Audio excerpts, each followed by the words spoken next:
मध्य प्रदेश नेपाली कांग्रेस संसदीय दलक नेता राम सरोज मध्य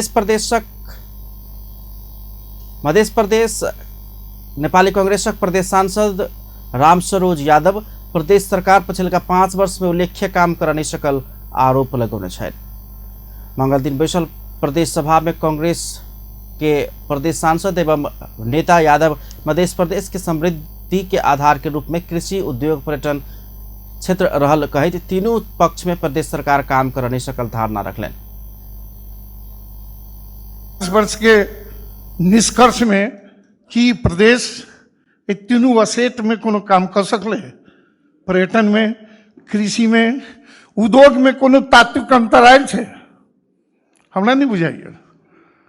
एक जीडीपी देखबे, एहि प्रदेश का पर कैपिटा इनकम देखबे, महंगाई के बात करबे तो हमरा बुझाइए ओहना लोग कहे छे जनकपुर सबसे महग छे, प्रदेशे सबसे आगे की कहे छे महग प्रदेश छे, आदमी के बाइंग कैपेसिटी कम छे।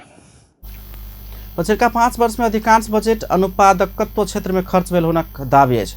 कृषि क्षेत्र में खासे परिवर्तन नहीं आयल कहित ओ कृषक सब करबला लगानी समेत उठा नहीं सकल में चिंता व्यक्त केने छले। सांसद यादव एहि बेर के बजेट में उ क्षेत्र सबके प्राथमिकता में राख अनुरोध केने छले। बैसार में सांसद मोहम्मद शमीम महेंद्र नारायण निधि आवास कार्यक्रम के एखन के अवस्था के विषय में जवाब मांग केने छले। वो जनता आवास कार्यक्रम पूर्णता पाब नहीं सकल कहित उपराग व्यक्त करें। आवास कार्यक्रम छ जुन महेंद्र निधि आवास कार्यक्रम तत्काल सुचारू होस्। साथ साथै जनता आवास कार्यक्रम अंतर्गत सप्तरी जिला में 32 करोड़ रुपया छन्, तर अहिलेसम्म त्यो 32 करोड़ में जम्मा 4 करोड़ क्रमागत रूप में भएका योजनाहरू मध्ये पैसा खर्च भएका छन्, अरु पैसाहरू यथावत स्थितिमा छन्।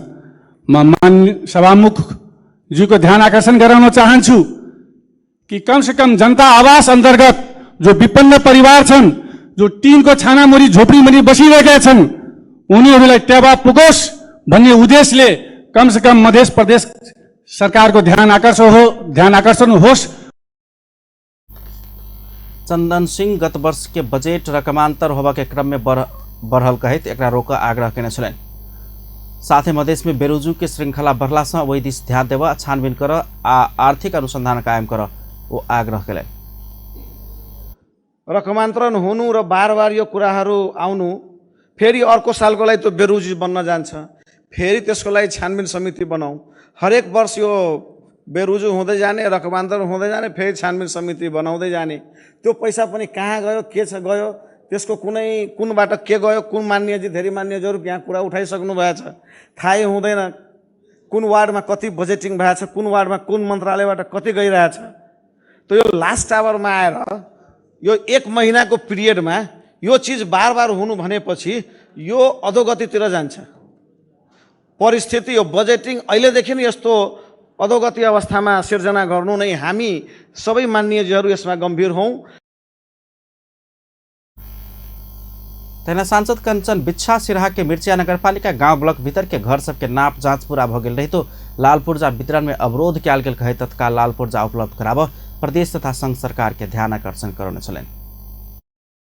तरी, सिराहा, धौन्सा, मोहतरी लगायतका जिल्लाहरूमा गाउँ ब्लकका जग्गाहरू जनताको भोगमा रहेका जग्गा धनीहरूलाई कानुन बमोजिम लाल पूर्जा पाउने हकबाट स्थानीय निकायहरूद्वारा अवरोध भइरहेको छ।